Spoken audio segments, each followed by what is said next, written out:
Hey, hey, everybody. Happy early Thanksgiving to you, and welcome to a very special episode of Midnight Hatter Live, the weekly variety show where we talk Gundam, Gunpla, and gaming. I am Stephen Bayless, your host, aka Midnight Hatter, and joining me as always, the Blue Gamer Gundam Explainer, Adam Blue. How are you, ma'am?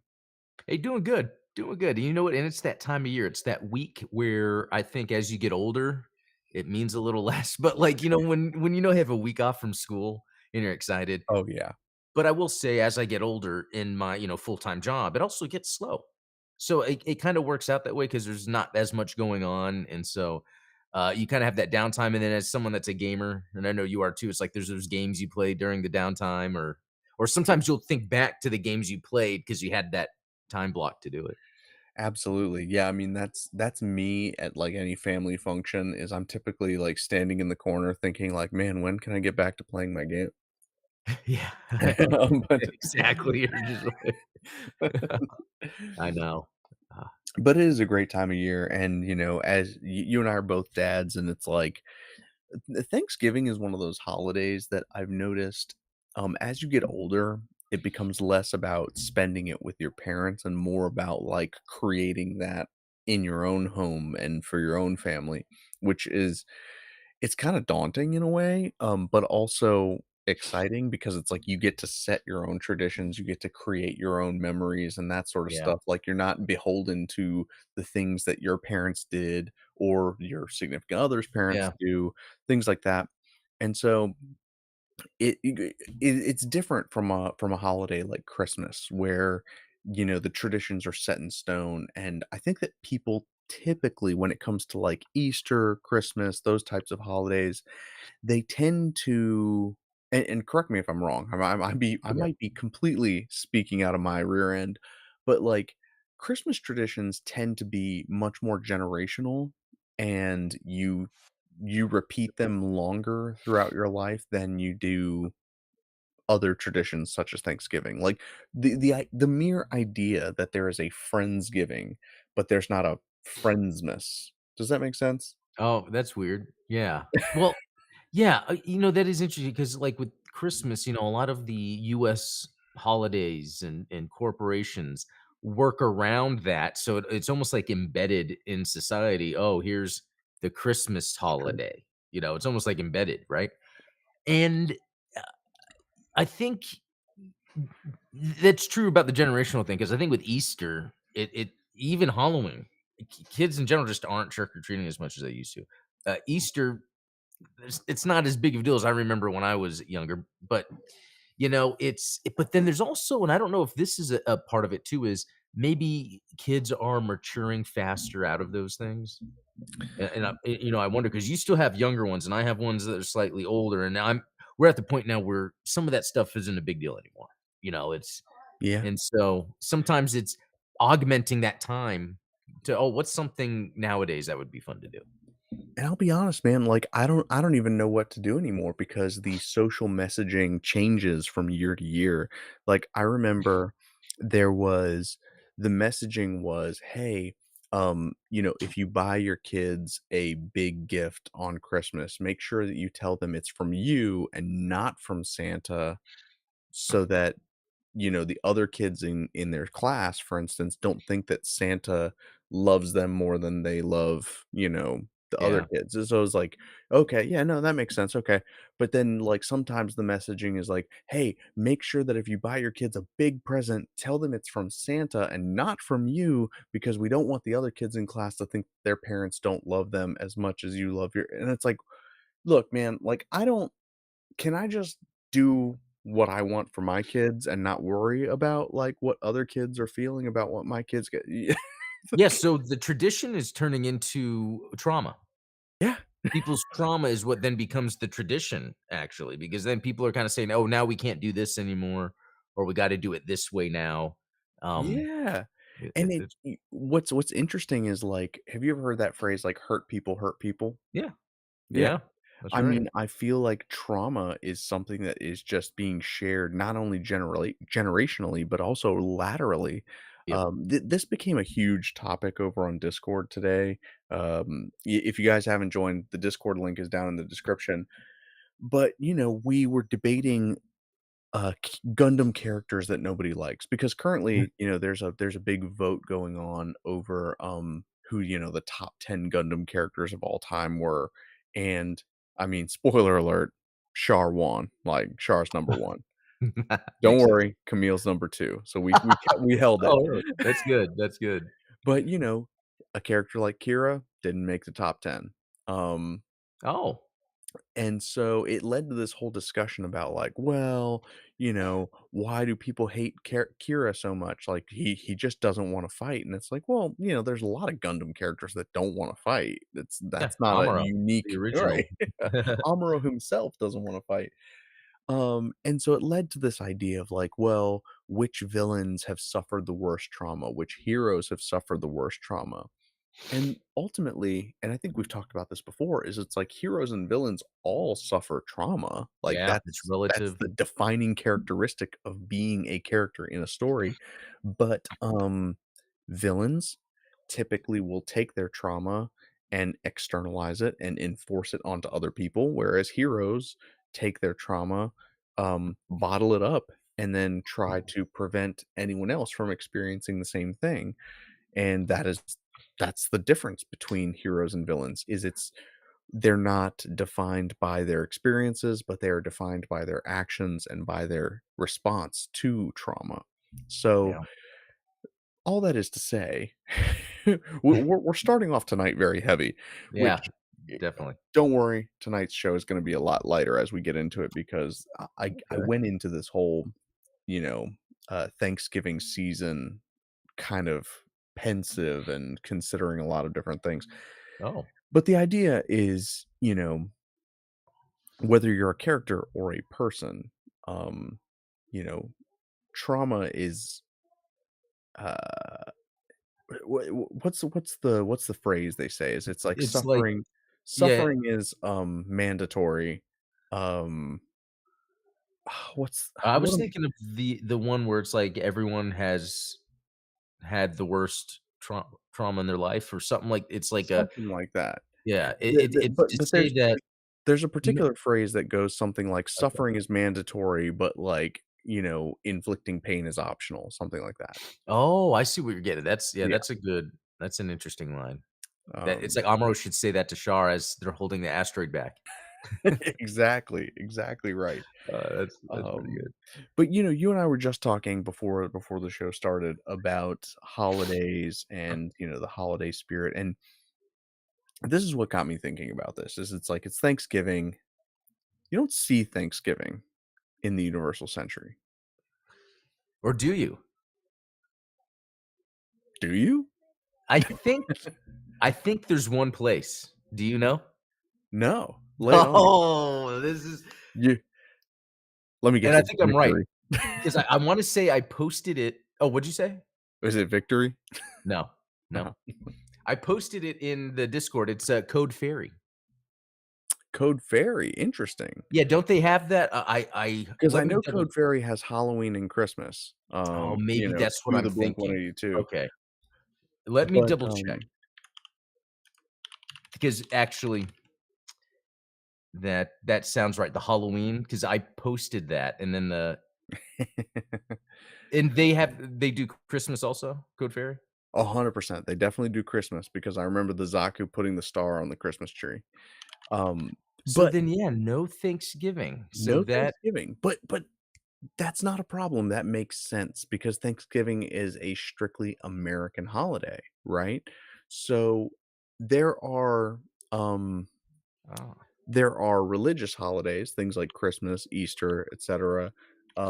And then there are culturally worldwide accepted holidays like Halloween.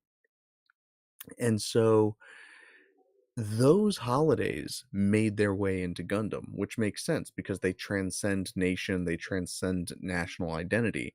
But things like Independence Day and Thanksgiving don't appear in Gundam because there are no countries that celebrate Independence Day from, once the Federation government becomes this homogenous body, then Yeah, that's right. Those are related to, like, nationalistic views in a way where Christmas was rooted in more of a religious tradition, but it kind of moved away from that, became a commercial, uh, 100%. Yeah, kinda, and I think yeah. that that's a large reason that it took hold in Japan, in particular.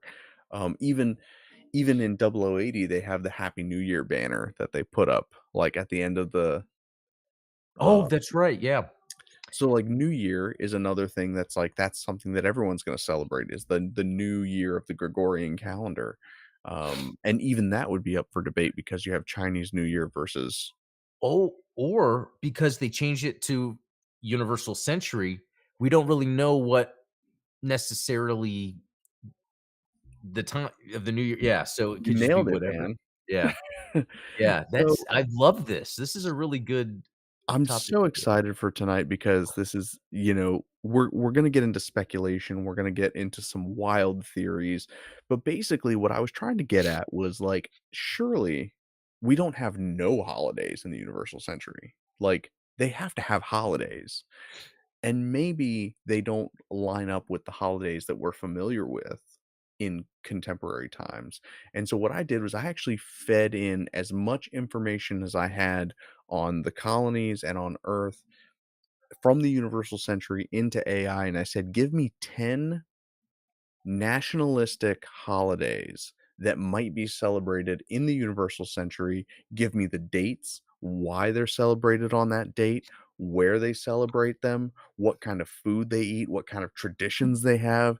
I think that this is going to be so crazy to talk about because some of it, it's like, you think about St. Patrick's Day, right? yeah, yeah. St. Patrick's Day is like, what he drove the asps out of Ireland, right? Like drove the Yeah, snakes out. something obscure that no one really even thinks Right, about. we all forgot about it because we just started drinking, that was the celebration. But, a lot of holidays are founded in something like that where it's like, "Oh, we had a famine, and the famine was over, and that's when we created the holiday."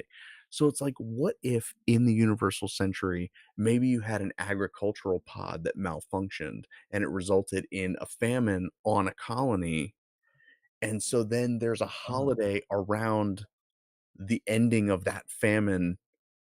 And I someone from another colony is just visiting, and they're like, "Hey, what's this celebration?" Oh, it's like, "Oh, here this thing happened." Exactly, Yeah, and that's we get a very small, small taste of that in Double Zeta when it comes to Moon Moon, because Moon Moon as a colony is so isolated and so unique that they have their own religious practices, they have their own culture that's yeah. different from, like, everything else you see in the Universal Century.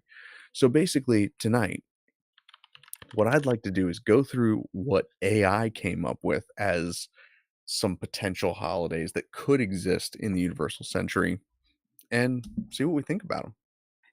Does it happen to say if it confirms if there are any?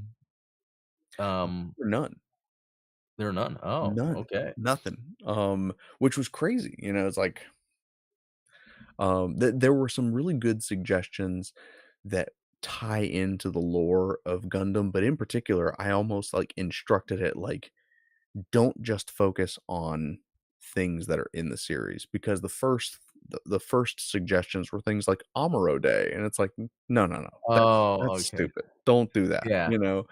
I want things that are like deep lore, deep cuts, you know what I mean? Haro Day. Haro Day might It's be interesting. that would be more like a kids related thing, but I could see that more practical than Amuro. Let me just say that would be an extreme. Yeah, for sure. Shout out to Death Number 23 and Ultronymous in the chat. I see you guys. Ultronymous actually found a couple of quotes similar to what I was trying to get at. The similar sentiment: "Pain is inevitable. Suffering is optional, and Ooh, suffering is necessary until you realize it's unnecessary." These are both Stoic quotes. I think "suffering is necessary until you realize it's unnecessary" is actually a direct quote from Marcus Marcus Aurelius? Aurelius. Yeah. Okay. Yeah, that Um, I like that one. yeah, a big stoicism fan over here for Yeah. sure. You know, he Um, would, in the mornings, they would wrestle, do psychedelics. I That's mean, that's some pretty that's cool stuff. Him and Plato, but I think some of them are separated in time, but these philosophers would wrestle and then do, psychedelics and Isn't it interesting that, like, the most advanced minds from previous generations engaged in heavy physical activity, whereas we tend to, and maybe this is just propaganda, like, maybe we've Right. been brainwashed into thinking that nerdy kids who don't engage in physical activity, um, are Are the somehow ones more enlightened. Right, I know. Uh, That's what I've always had, that kinda judgment, that, stereotype always in my mind. yeah, and I think it is 100% a stereotype. I think I actually recently read that, blondes have a standard deviation higher IQ than brunettes, which kind of debunks the dumb blonde Yeah, meme, yeah. which I'm still gonna deny that because obviously you and I are both dark-haired guys, and I think that you and I are both pretty intelligent. Yeah, I that's would I true. would match my wit against any blonde in the chat. So, if you have light hair and you wanna go toe to toe, Let's then debate, bring I'll it on. moderate. I will shut you down. Wow. Yeah, Ultronibus says, "Everyone knows the best way to win a philosophical debate is with a DDT or What's a a Stone Cold DDT? Stunner." That's the Is that a wrestling move? Oh, yeah. Oh, yeah. Okay, okay. Um, so yeah, like I said, I've got my Yeah. list here of universal century holidays. I'm just gonna go through them. We can talk about them, and let's rate whether or not we think that they're plausible. The first one I think is kind of easy here. So first up, we have Universal Century Foundation Day. It's a bit of a mouthful. The date on it is January 1st, and its origin is from UC 0002 from the first anniversary. Alternatively, it is called things like the Day of the First Dawn, Era Renewal, and the Laplace Dawn. Why this date is it's the moment that the calendar reset to Universal Century 0001 and the destruction of Laplace, the governor's mansion, and Unicorn. Earth's traditional New Year was preserved as a symbolic bridge between the old and new eras. What do you think? Would we celebrate I think Universal Century Day? I think so, and I think it would be something that would maybe be stopped after some time. Yeah? You know what I mean? I think it was probably very novel when, the modern calendar came about, and I bet that was continued to be talked about maybe for a few generations every year, but then once you grow up with it and there's no remnants of the past one, I bet people just forget and it goes away. So it could even be practical because we're so far maybe into universal century where people just aren't talking about it, especially, in That's a terms good of point.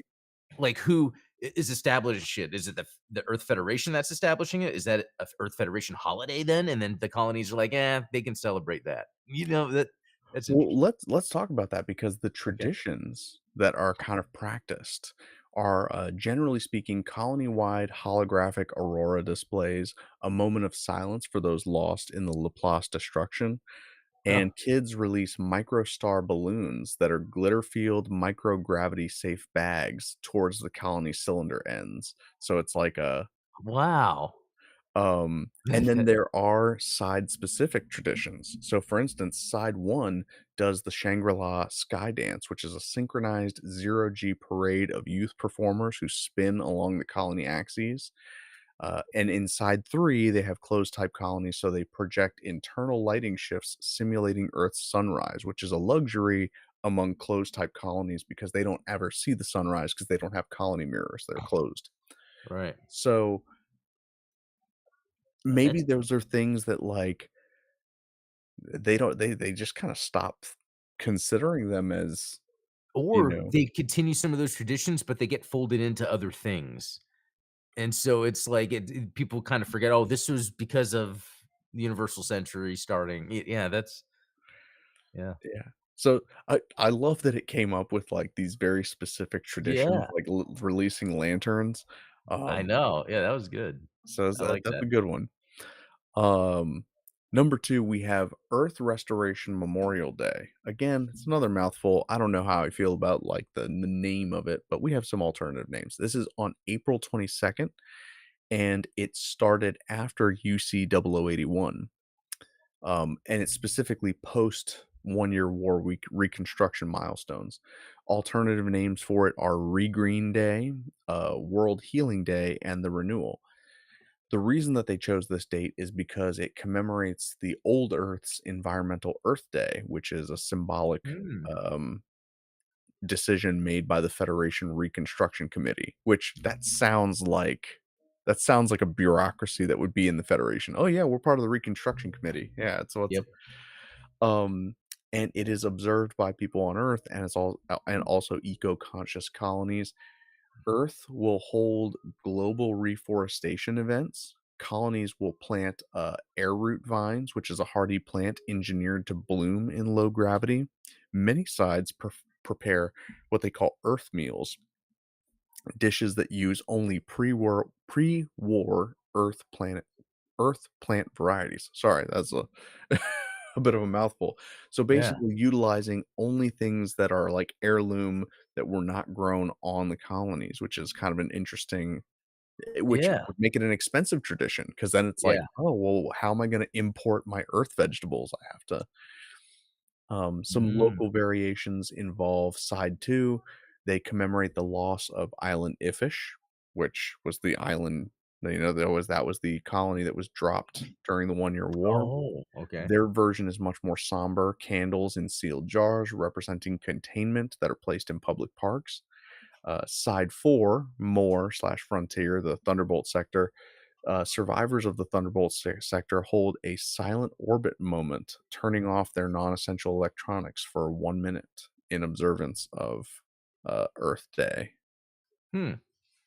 I could see that being one where it continues on Earth, Yeah, but the colonies sort of I'm sure that would cause, like, a little bit of political yeah. friction. Yeah, and then I bet there'd even be some Titan, quells that would see people trying to celebrate and maybe get in the way or act, you know what I mean? The GM quell might be in areas where colony people in colonies are wanting to, you know, to kinda just stir things up.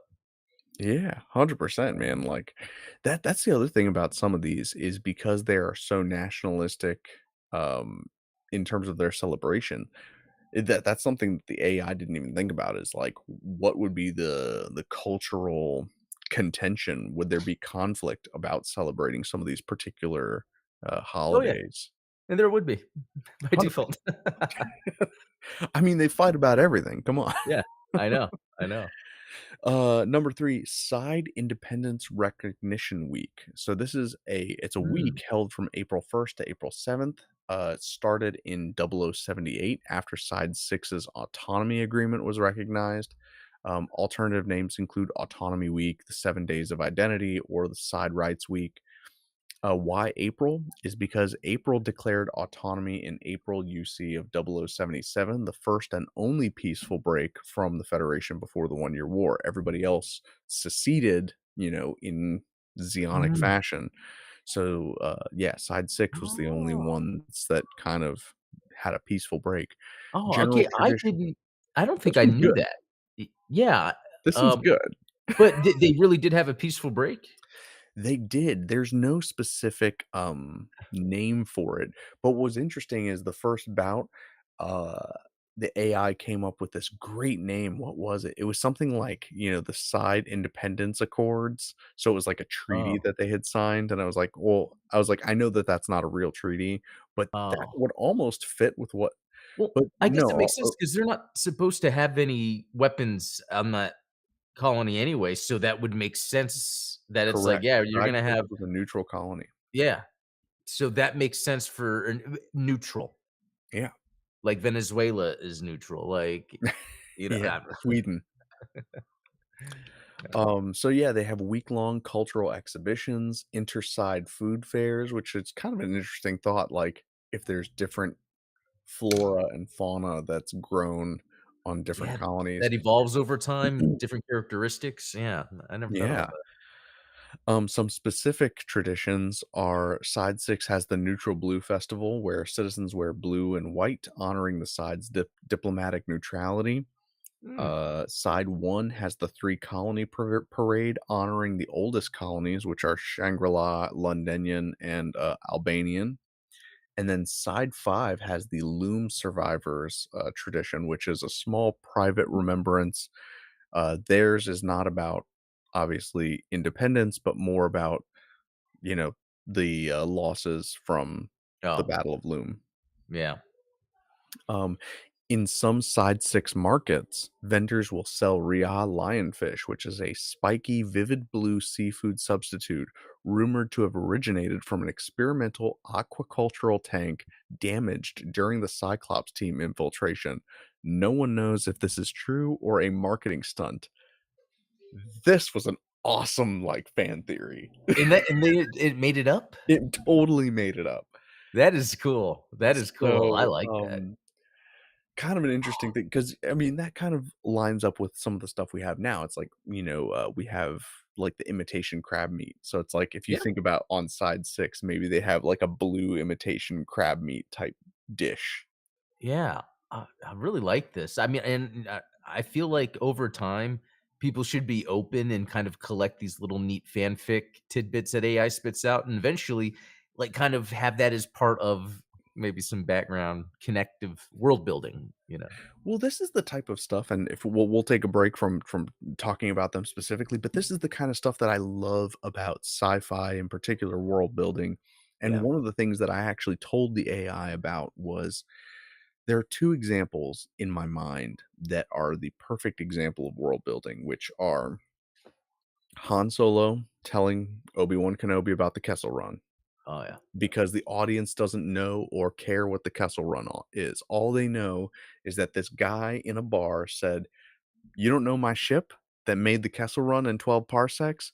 First of all, that's a measure of distance, not time. So what does that mean? Is that fast? I don't know, but he says it's fast, so it must mean it's fast, right?" Like, Yeah, it doesn't make sense, but that's the point, is it's not supposed to make sense. It's supposed to make the world feel bigger. It's supposed and to lived the in. the fact that it Yeah, meant something to Obi-Wan means something to the story. yeah.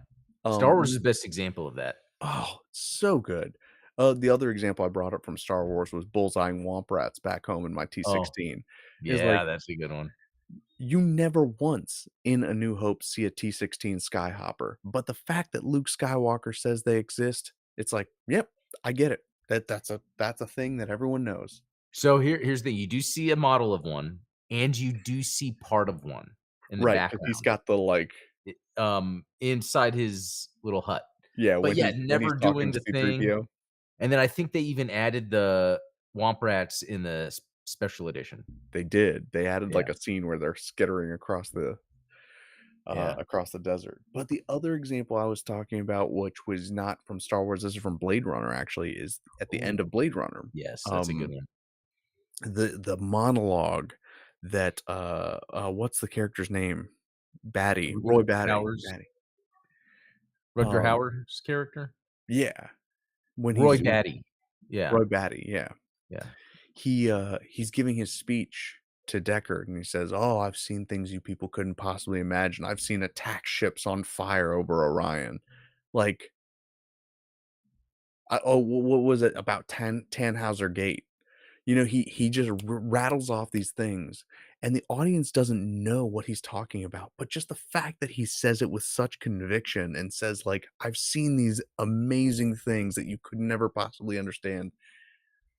Those are the types of things that make a world feel big and lived in and Yep. real, and that's exactly what I'm getting at when it so if you guys are wondering why I'm going through this exercise of talking about made up holidays in the universal century, it's because I feel like these are the type of things that, like, make Gundam feel real. Exactly. I'm right there with you. I mean, that's really why I was able to get into Gundam is just that there's little breadcrumbs of the world everywhere, Yeah. and it just makes you wanna and, that almost reminds me of, like, almost in Army of Darkness, to bring that up again, Yeah.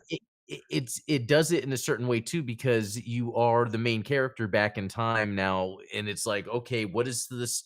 I know this is medieval, but how is this world with this modern person in it? And so that's just exploring it that way is the other way to kind of do the world building. But yeah, references dialogue that you d- you know what's really cool, and I don't know how many movies really do this, but it's like it's I keep going back to how I like to write action scenes, but it's Mhm. when orders are being given and tactics are being yelled out. You know what I Yeah. mean? Like, it's Oh, almost like 100%. you're saying these moves and calling out these weapons and saying, "Let's do this," and to me, that is cool world building when it comes to, like, combat scenarios and stuff. I'm glad you brought that up because that is very relevant to, a conversation you and I were having before the show started was about sports, like team sports, Oh, organized yeah, sports. How many movies, how many examples have you seen of a quarterback playing football yelling things like "Blue 42, yeah, East Red 39 hike," like stuff like they just shout out these commands that like you as a person who's never played football might not know what those mean, but the fact right. that they exist, it It's authentic for what they're trying to portray. Yeah, exactly. even, like, baseball kinda doing the Oh, yeah. Yeah, yeah. I mean, that was a whole joke in Major League, right? Was they Yeah, kind of, like, made a whole thing out of and then right. especially, like, in the dugout, all the guys, like, doing their legs crossed and then, like, that's it was like a whole Yep. so Yeah, world these building. are all things that I think are powerful storytelling elements that in a lot of ways they end up kind of ignored because we take them for granted. Yeah, I think so, like, uh, maybe that opera scene in, the prequels where Mhm. it's we refer to that because that's when there's some important dialogue that is technically world building dialogue, but then we were saying opera scene because, oh, it's a space opera and there's these things float. So that's how the opera is. So I feel like that was the ultimate way George Lucas did world building was combining backstory of the Sith with they're doing it in an opera house. And you can always say, oh, the opera scene, Yeah. you know. Yeah, and Yeah. and the fact that it's not so foreign, like, yes, it was a space opera and there's, like, people diving in and out of a water bubble, but, like, it's still an opera. So it's like it's Right. still, The it's tradition evolved. yeah, it's recognizable to us, Yeah, but exactly. even if it's foreign, it's somewhat recognizable, which is kinda cool. And Ultronus is saying something. I like how in Prometheus, and I forgot about this, they use Christmas as their default starting point for time after exiting cryosleep. That's a neat thing to think about because time, it Yeah. really doesn't matter at that point. Yeah. No, it doesn't. And I'm glad that you brought that up, honestly, because I just rewatched Aliens with my wife again, and Oh, again, like the cryo sleep, like the way that the Marines talk to each other, you yep. know, oh, it don't matter when it's Octurian, baby. Like it, Yeah, oh, or except the the one you got was a male. Like it, yeah. those are things that like again, don't matter to the audience, but it makes you realize that these Marines have been through some stuff together. That's something that's always been great in any of They the Aliens movies. like, yeah, I remember even as a kid at the beginning of Aliens, or not at the beginning, but when the Marines are in the Sulaco and they're talking or whatever, I think they're in there. They're talking like they've done this before. It's like, Yeah. "Another bug hunt?" "Yeah, another bug hunt." And it's like, "What? A bug hunt? Well, this is cool." What and they've and I feel like they've never expanded on that except maybe inside stuff like a comic or a game, but, like, in the movies, it's like, that was a really cool part, like the Marines. What are the Marines up to? Let's get a tactical movie where it's like, "Here's how we're gonna go and fight an army of xenomorphs," and then you can have all this world building. Because Yeah. how are their military commands? How are their weaponry, you know?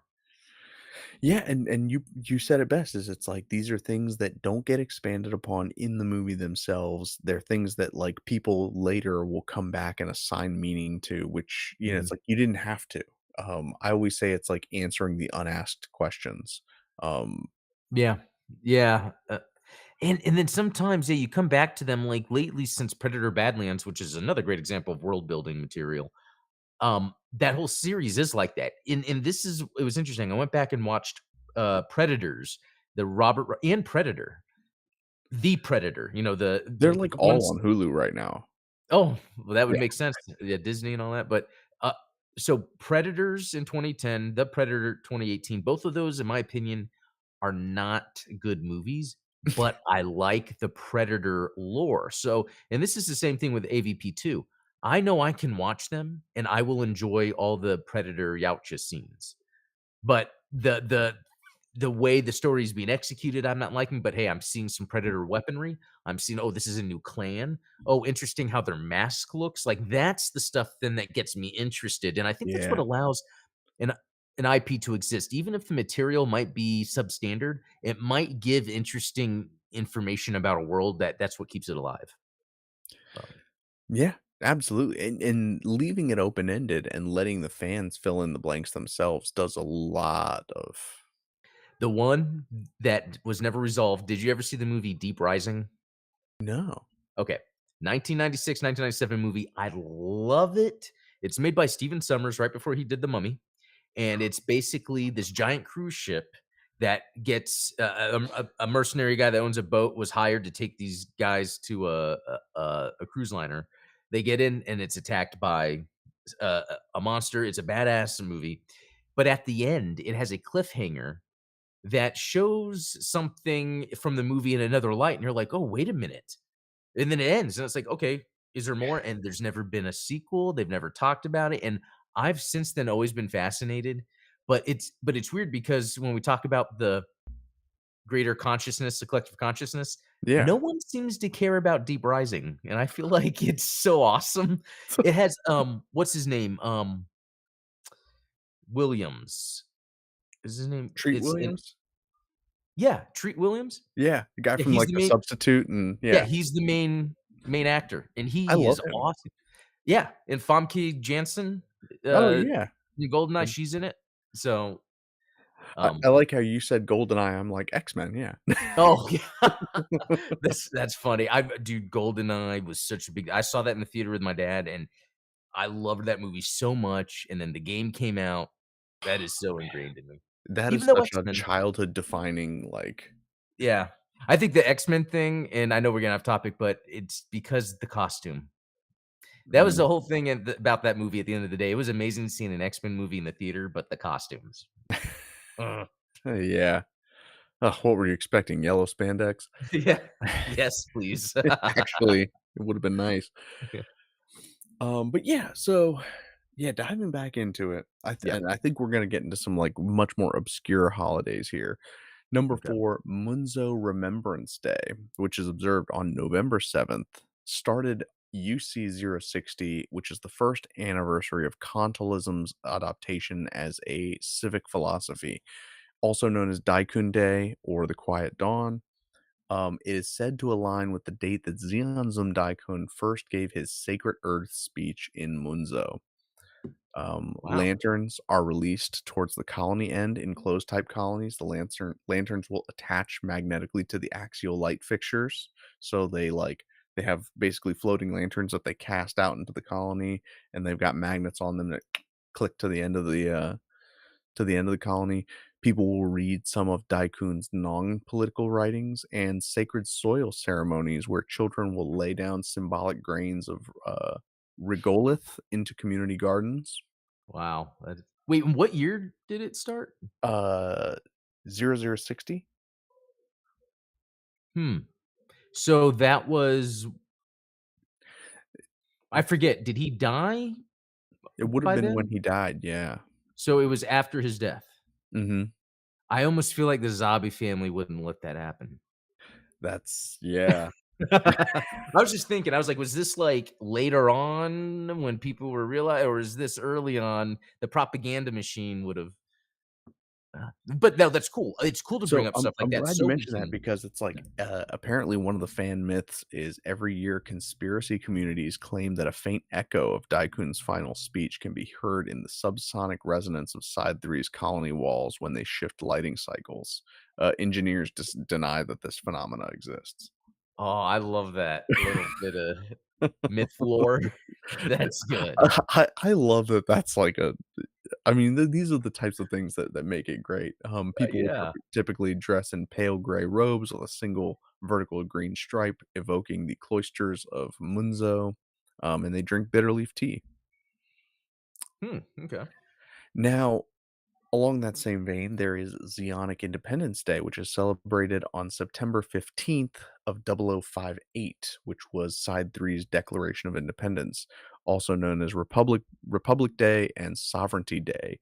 It corresponds to the official filing of the Munzo Declaration of Independence, which is observed exclusively by Side Three. Duh. Um, and the traditions are to wear red and gold. There are parades, and of course speeches reenacting parts of Daikun's suppressed rhetoric. Hmm. Um, there are local variants at the Tiger Bomb colony. They celebrate with masked dancing, reminiscent of ancient Earth festivals. And on Achilles colony, the hosts will mock the political debates, reenacting Daikun versus Zabi ideologies. That is one that is definitely suppressed by Yeah, the that's I Zabi mean, government. think the whole thing wouldn't exist, but it's still neat because at the same time, that is an ideological festival that 100%.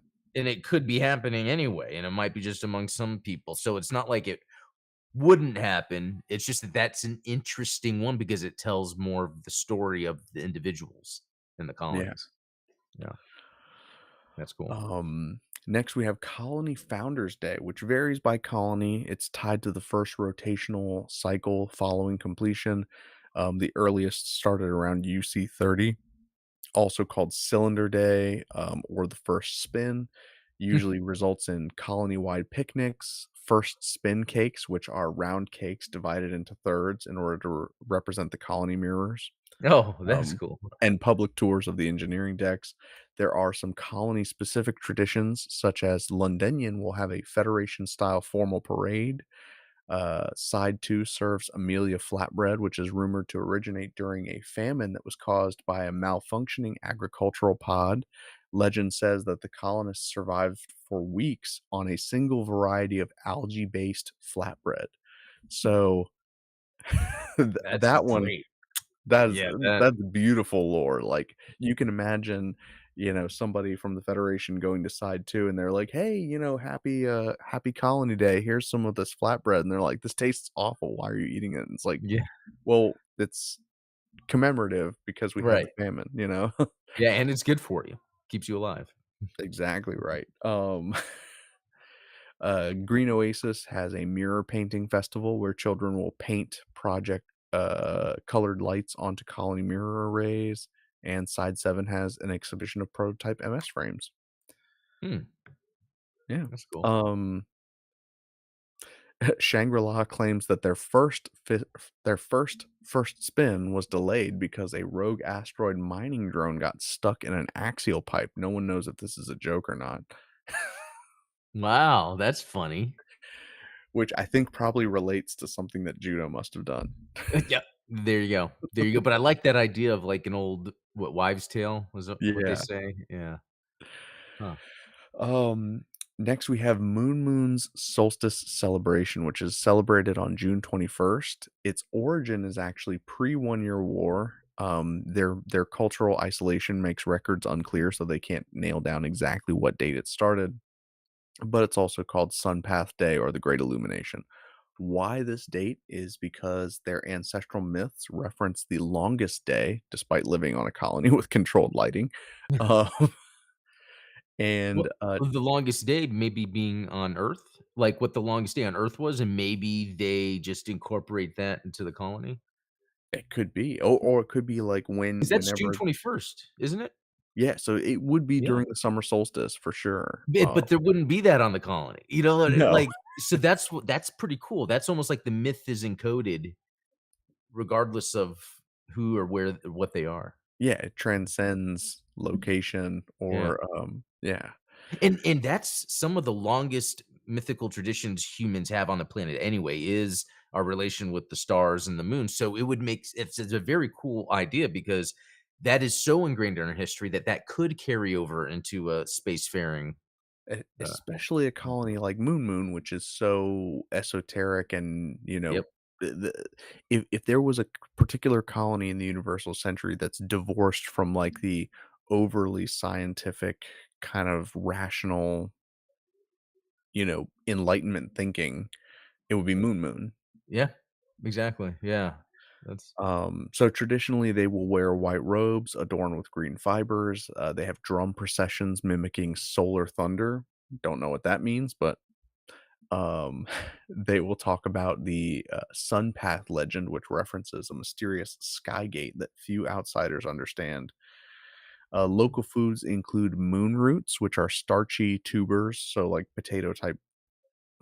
yeah. potato-like vegetables that are grown in the hydroponic pods in Moon, and sun cakes that are made from compressed grain. Some travelers claim that Moon priests secretly possess a working fragment of early Side 1 agricultural biotech and intentionally keep its existence hidden. Pure rumor, but great story fuel. Dude, I would totally buy that. I like that, and I think that is totally plausible. That Yeah, makes so much sense because it is cult-like in a way, and you're kinda controlling, based on the sort of mythological things going on, and so you like, to did be you the ever one to see the movie control. Signs? Yeah, but I Where is it it's like like that? they have, like, the council of elders, because like, in the movie Signs, it's or no, not Signs, The Village. Oh, The Village. No, I didn't see that either, That's but you've told me with about that, yeah. yeah, the Okay, one the with, Council of Elders, but they know what's going on behind right, the it's like music. there's a village of, like, almost, like, Revolutionary War type people, and, Mhm. like, they've never advanced as a Yeah, society, but it turns out, like, they're just off some highway, and it's, like, modern times, and, like, the elders of the village know, and they keep it a what's going on. secret from everybody. Yeah. I think it's like that with the, advanced physics technology we have. That's why they're slowly leaking it out a little bit at a time with the plasma reactor.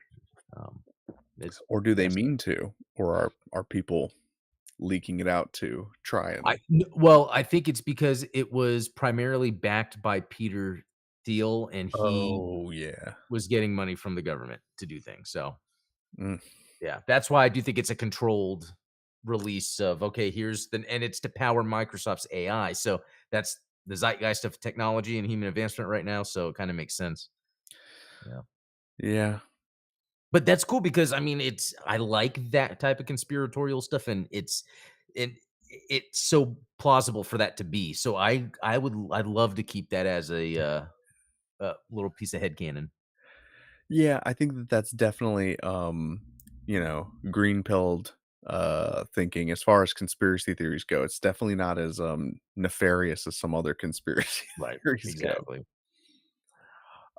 So next up, we have number 8, Laplace Night, which is celebrated on December 14th. Its origin was 0096 after the public revelation of the Laplace's box contents, also known as the Night of Truth or the Quiet Disclosure. Hmm. Why this date? It marks the date that Laplace was destroyed and the date that the box's contents were revealed in Unicorn. You guys know this part.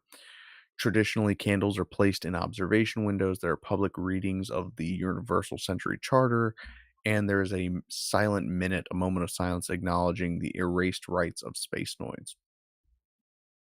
Um, Hmm. there are some side specific variants, such as focuses side 3 focuses on Daikun's original intentions. Side 1, Londonian, hosts a high profile lecture symposium, and side 6 celebrates with teal lights symbolizing peace through transparency. Okay. Number 9, I know you're gonna love this one, is the O'Neill Festival. Hmm. So this is celebrated on August 30th. The Oh, origin being, yeah, yeah, there's a that's lot funny. of reasons you're gonna love this, is because, Okay. A, it's your birthday, August 30th.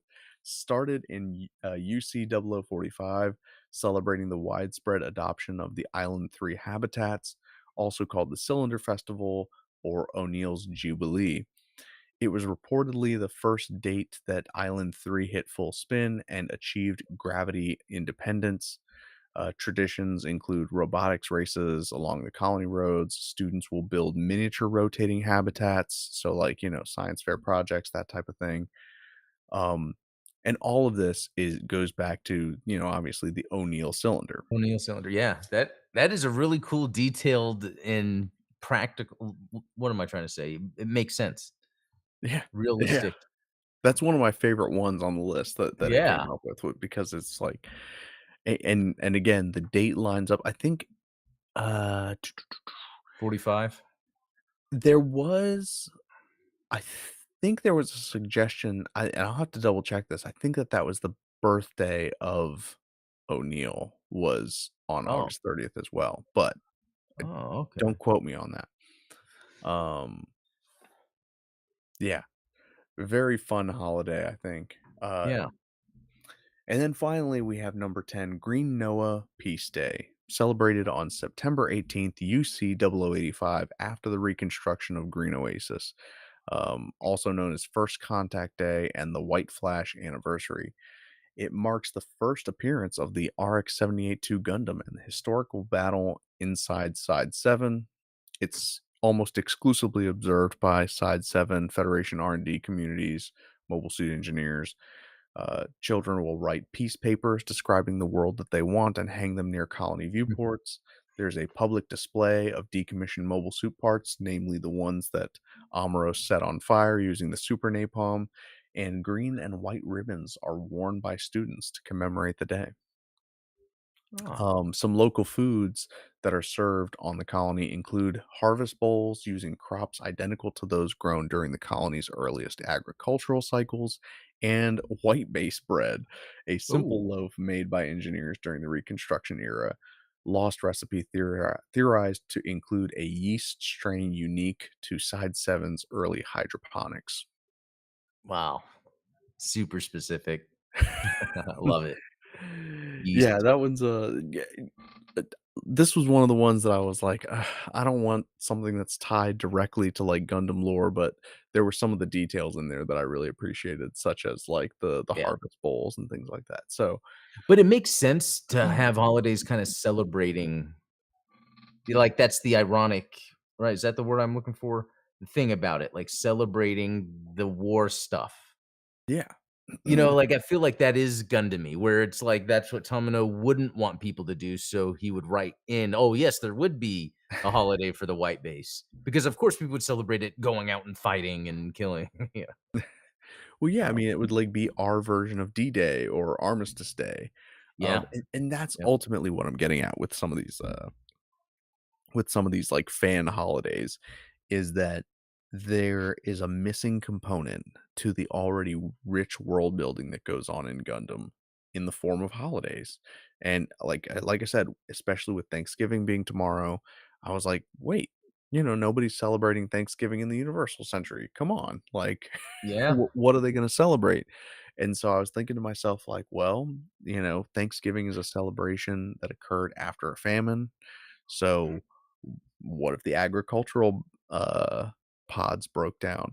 What if there was, like, one colony brought another colony food in order to sustain them through certain months because their food Actually supply dried up?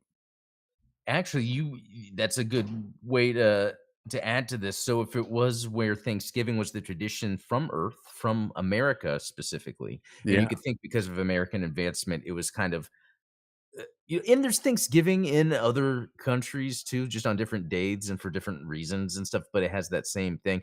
Like you could see that, okay, Earth is taking food to the colonies. Maybe there was this period where the colonies were low on food and there was something where they were sharing, and then it kind of expanded. Oh, Thanksgiving, we'll just celebrate it, and so, yeah, but then what would be a Gundam story that exists right now where we could see a Thanksgiving? Because I would assume the characters would have to be in a place where then they could sit and celebrate. And we know a lot of the major stuff in the One-Year War, especially of the November timeline, we're seeing characters that are in battle, not necessarily somewhere where they can unless War in the Pocket was early enough. I don't know how early it was. Remember, there was that time they were at dinner at was it Christina's house? yeah. But, I don't know if that was late November, that could have been early December or mid-December. Yeah, and I don't know what the context behind that meal was, like whether it was to celebrate a particular occasion or if it was just that Christina had come back Yep. from her deployment. So Right. there's definitely some like I said, there's so much room to speculate and consider like what might be celebrations for people. Uh, Okay, let me ask you something real quick then, because in Code Fairy, they do Halloween and Christmas and not Thanksgiving. Does that sort of tell you then there is no Thanksgiving? Or could there still be? I think that if there is a Thanksgiving in the universal century, it's been recontextualized outside of the American tradition, and Mhm. it's been adopted as a different holiday. Yeah. It reminds me of that line from Independence Day where, Bill Pullman's giving his speech, "Oh, Independence Day will no longer be an American holiday." It's like, Oh, yeah, Be for the World or whatever. Yeah. yeah, so there's definitely that kind of aspect to it, but, yeah, no, I don't think that people you don't see anybody eating turkey for No.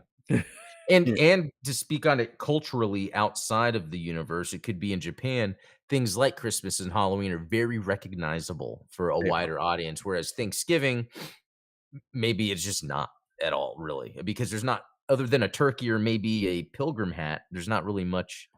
Yeah, I mean, to your Mhm. point, it could be a storytelling tactic because Christmas is such a recognizable time of year worldwide, regardless of the, religious, component, and so if you wanted to communicate this part of the story is happening in winter, what's like what's the shorthand for that? Yeah, exactly. Christmas tree, boom, Yep. you get it.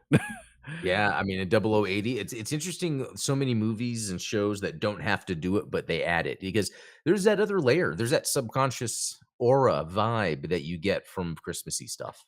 At least Oh, people yeah, in the West do. definitely. I mean, even something like Gremlins, like, Yeah. Yeah, it's another. there's no reason for it to be Christmas themed, only to inform the audience that this is what time of year it is, and it's like, "Oh, the Mogwai was a Christmas present," but, like, Was Home Alone Christmas? it was, yeah. 'Cause it didn't have to be Christmas. Didn't have to be. Yeah, I like I like just it didn't have to be. Didn't yeah, Well, it's there's a different movie. So it's that's Big kinda funny. Christmas trying to Dude, try I'm gonna do that now. Anytime I watch a movie that has Christmas in it, I'm really gonna think, "Okay, does this have to be Christmas? Could it be the same movie?" it would take a lot of conceit, I think, with Home Alone because, obviously, the family had to travel out of town for some reason. Yeah, but it doesn't have to be Doesn't have Christmas. to it doesn't have to be Christmas. You can It go out could of be a town for a wedding. beach vacation, wedding, yeah, Yeah, I totally see that with the big family emphasis, it could be a wedding. Yeah, because they that's true. met with up with an or no, with the other family. No, they met up was because they were supposed to stay at, like, an aunt or uncle's. No, I'm thinking of New York. Yeah, I don't know. well, I blend it all together. yeah. It's been so But, long. there is the aspect of the reason that, Harry and Marv decide to rob houses on Christmas is because they know no one's gonna be home. Yeah, So there's, like, how would they know that this particular family wasn't gonna be home if it wasn't Christmas? yeah, Unless they okay. were so, I mean, I don't know. Well, they were scoping it out. Weren't they scoping it out earlier? They And were so doing maybe all the they just houses on the block. yeah, and maybe they knew this family was gonna go out of town because at the beginning, he's in their house, right? He's like the cop, like, helping them. So Yeah. it's like he knew they were gonna be out of town or somehow yeah. I like this theory. We're gonna explore more. You know what I like? Let's prove that it has to have Christmas. There, I like to come at it from that way. Yeah. Well, I prefer to do the affirmative than the negative. Yeah, yeah, yeah. Hey, shout out to Ian in chat, I see you there. Hey, hey. Yeah, I am thankful for you too, buddy. Thankful for you guys for Yeah, hanging out this evening and putting up definitely. with me talking about made up holidays for the Gundam universe. Hey, it's world building, man. That's my jam. Yeah, deep world building. Um, yeah, this like I said, it was just a fun idea, fun topic that I wanted to dive into, and I was like, let's see what an AI can come up with if I feed it enough information to say, hey, this is what's going on in the universal century. What holidays would they celebrate? Because I don't Yeah, know.